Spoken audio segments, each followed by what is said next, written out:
Hello and welcome back to the Hype Mind on this beautiful fall day. I couldn't ask for a nicer day with warmer weather in November. So cheers to that, and cheers to you for clicking play to this video. I appreciate your subscription, your likes, your comments, and your time watching this. So thanks so much for doing that. We're talking about dogs. A lot of people love dogs. A lot of people love animals, right? A lot of people love dogs. They want to have a dog. They have a dog. They have multiple dogs. They take care of dogs, etc. Right? All wonderful things. Animals are such wonderful things to have in your life. What I've noticed from working with animals for as long as I have, I've worked with animals for probably 5 or 6 years now, specifically dogs. But yeah, as a income source, I've worked with animals for probably 5 years. And one of the things I've noticed is the way a lot of pet owners handle their animals, and the way a lot of people who have experienced pets in the past handle animals.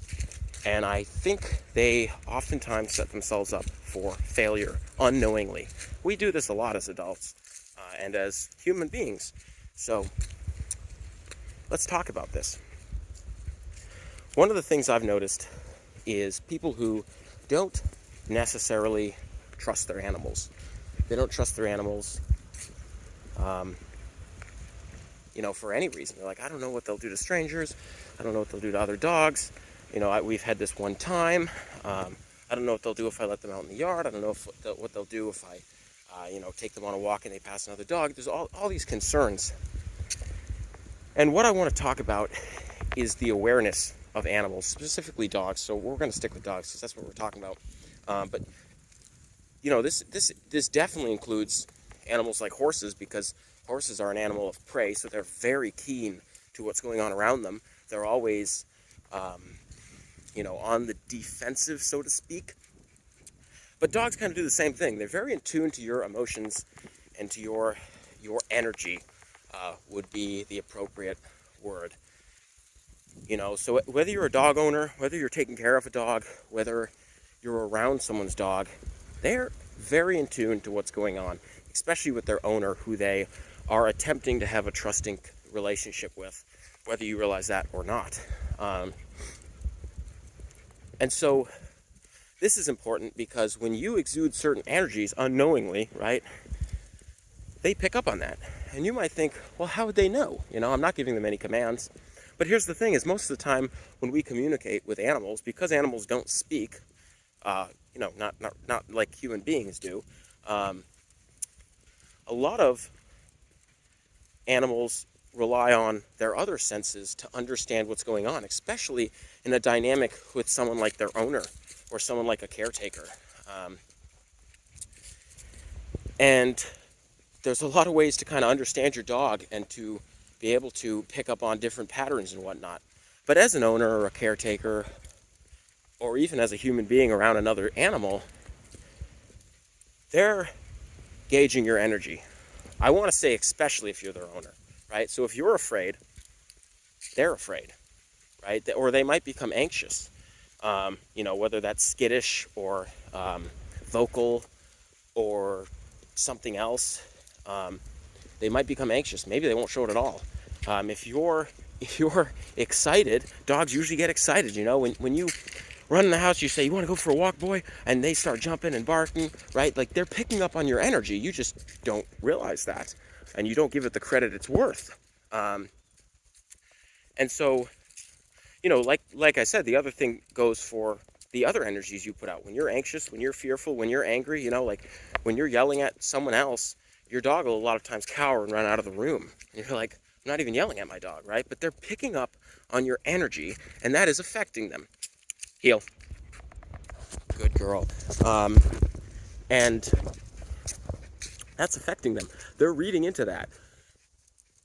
And so when people say, I don't know what my dog will do, I don't know, if I want to take my dog into this type of situation or dynamic, they're picking up on that energy too. They're picking up on the lack of trust you have. They're picking up on the fear about what could happen. They're picking up on the anxiety you feel about what might happen.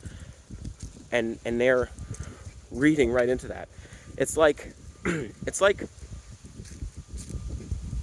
we enter this circle that we don't realize we're playing. It's an ugly little game that doesn't have to happen, but we, as the leaders, as the one in control of the dynamic, we actually have more influence than we realize, right? Because the dogs want to follow us. They want to do our will. They want to trust us. They want to have a great relationship of service to their owners, to their caretakers, to whatever you are in relationship to your dog, or to that dog, if it's not yours. And so it's the same way that human beings will enter a mode of flight or fright. You know, if I get in a car, or if I'm driving along and my girlfriend becomes afraid or becomes anxious, I naturally become anxious, right? It's a biological human response to observe someone else's fear or anxiety and become that way yourself. Because I'm sitting there going, is another car going to hit us? Are they anxious because they've been plotting my murder? Or are they afraid of someone else plotting their murder? Or like, what are they afraid of, right? And so naturally we notice other people's energy of fear, and we enter that ourselves too, biologically, naturally, getting ready to enter that fight or flight mode. And whether we enter fight or flight doesn't really matter, right? Is your dog going to run? Is your dog going to attack? Who knows? That's a relationship you develop with your dog and get to know them. But my point here is that this is something we all do. When we notice someone else's emotion, we feel comfortable entering that emotion ourselves, even if it's a negative emotion, out of need. It's like, oh, they're happy and excited. I can be happy and excited too, right? I'm in a safe dynamic. We read other people's signs to kind of allow us to quickly, subconsciously adapt to our environment. It's incredibly awesome, right? It allows us to quickly enter an environment, without an unnecessary amount of energy. You can enter it, pick up on someone's energy, and subconsciously know if the environment is safe or not, right? It's very ingrained in us. And it's a wonderful dynamic of the brain. When we pick up on fear, we instantly go, do I need to run? Do I need to fight? Is there a tiger? Is a tree about to fall on us? Right? And like, that's the beauty of it, is it is a great mechanism for low energy adaptation into environments. You walk into a supermarket and you notice everybody's panicked, and you're like, do I need to be panicked, right? You walk into a library and everybody's calm, and you can say, okay, I can be calm too. We don't think about this. It is so subconscious. We operate like that. Guess what? Your dogs are doing the same thing. So when you're freaking out or anxious or uncertain, and you're going, I don't know if you should walk my dog off leash. I don't know if I should take my dog to the dog park. Your dog's picking up on that, right? If you go to the dog park and you're feeling fearful and you're feeling anxious and you're not mastering that, your dog's picking up on it. And they're going, my owner is afraid and anxious. Should I be fearful too? Do I need to, is there something big and scary that I need to run from? Is there something I need to fight? Oh my gosh, there's other dogs. I don't know. That's probably why they're afraid, right? Like, that's what we do as humans. That's what your dog's doing too. They're sitting there going, okay, here's the energy I'm picking up on. Why is this energy? I'm going to make my best guess because, that's it, right? And so, and some dogs, we're very lucky. They're easygoing. It's like you bring some dogs to a dog park, you're a little afraid the other dogs are going to rip them apart. They don't really pick up on your energy, and they just walk into the park like nothing's going to happen, right? They're kind of in their own world. That's great. But a lot of times we're afraid of those other dynamics. One of the other dynamics I see a lot too is people who don't own dogs who are afraid of dogs because once in their past they've been bitten. Like, I work with dogs all the time. I have been charged by dogs. I have been growled at by dogs. I have had dogs bite me. And everybody handles those dynamics differently. But it sets you up. And one of the things it sadly does is set you up to have a life without dogs in it, right? Why would you want to spend the rest of your life afraid of dogs?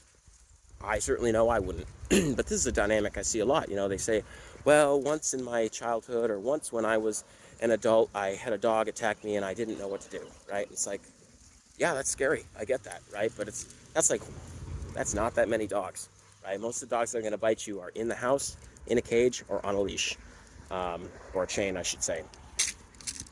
And most of the dogs that aren't going to bite you are off leash, right? Like even the one dog that was aggressive was like a little Chihuahua, and it ran up to me and started barking at me, right? But it never attacked me. That was the thing, was my own ability to stay calm and and trust myself exuded that energy, right? You know, the dog ran up to my ankle, starts like yipping at me, and I stood it down.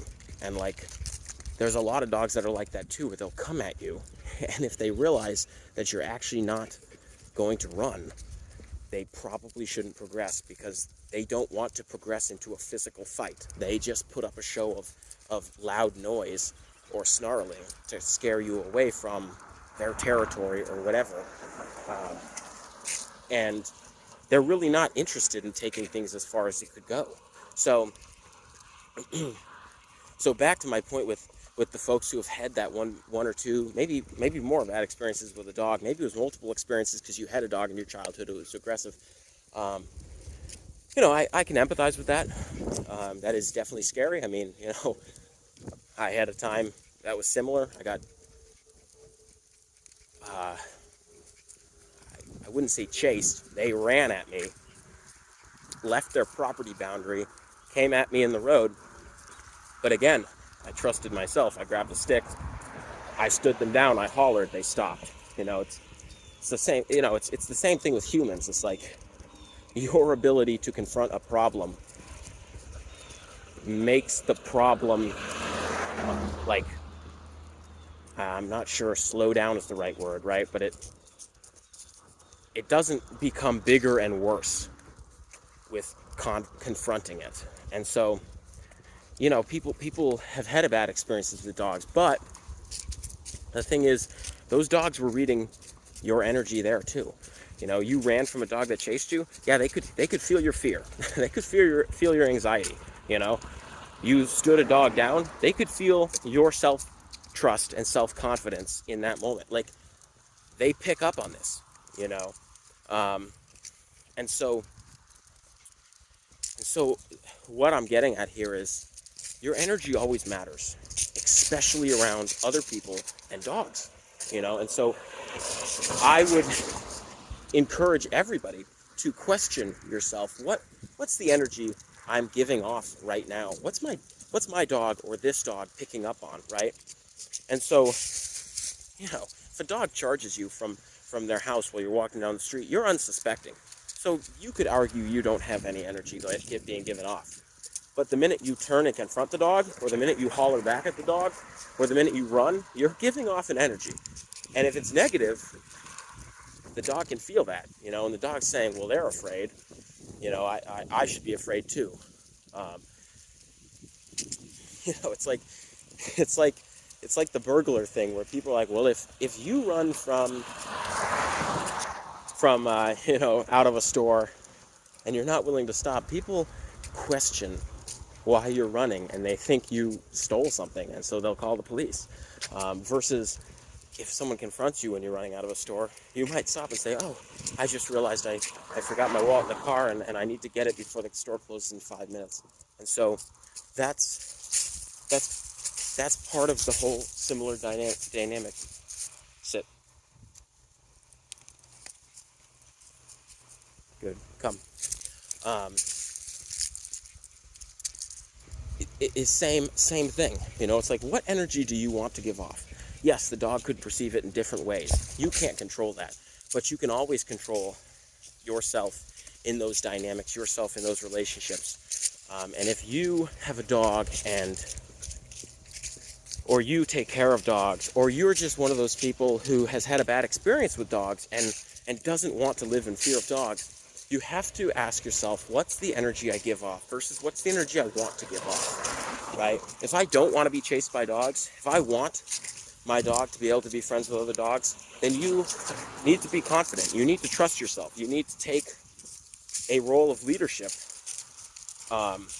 in that dynamic with the dog, whether it's yours or whether it's someone else's. Someone else's dog runs at me, That's my dog. And I'm going to stand there and I'm going to yell at that dog and tell him to stop. Or tell him no.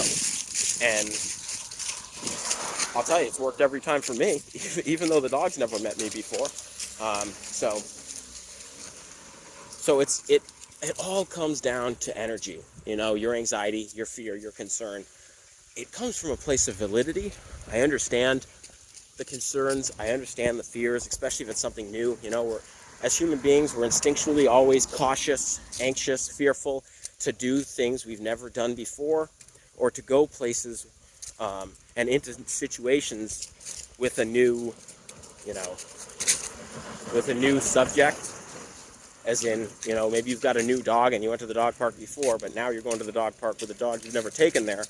It's natural for us to feel these things. But our dogs are picking up on these energies. And if you're not able to master your energy, to master your state in these dynamics, your dog's picking up on that, and they're going to react based on that, right? You as their leader, you as their owner, you as their, what's the word I'd like here? You as the one who should be in charge, are leading your dog into a dynamic of fight or flight. And you bet, as a response, they will probably either fight or run because of the way you're, exemplifying your own energy. So, that being said, I hope you got something from this. I encourage you to try it out. There's little incremental steps. Obviously, when I take a dog in public, take a dog to a dog park, take a dog to a public place or a store or a hiking trail, I do that incrementally. I do that for shorter than longer periods of time. Eventually, I let them off leash for different periods of time, depending on where the location is. The dog that is my pet now, we go to Home Depot and she's off leash, and no problem, right? And so your dog might not be capable of that. They might not be capable of that degree of environmental change and environmental input, like noise, people, other dogs, motor vehicles, etc. But they're certainly very capable of good behavior and respecting you as their owner, and they certainly want to. Most dogs know the hand that feeds them and wants to please their owner. And if you are clear on showing them, leading them how to do that, and clear on trusting in yourself in those dynamics and in your dogs, then you will get a lot further than you've gotten and to where you'd like to go. And big emphasis on the trusting yourself in those dynamics. Like I said, if you can't trust yourself in those dynamics, your dogs are picking up on that and having a hard time trusting you too. So that being said, I hope you got something out of this video. Please smash that subscribe button. It helps so much, and I'd love to see your comments. So thanks again, and whenever this video gets to you, enjoy the beautiful day you have. Peace.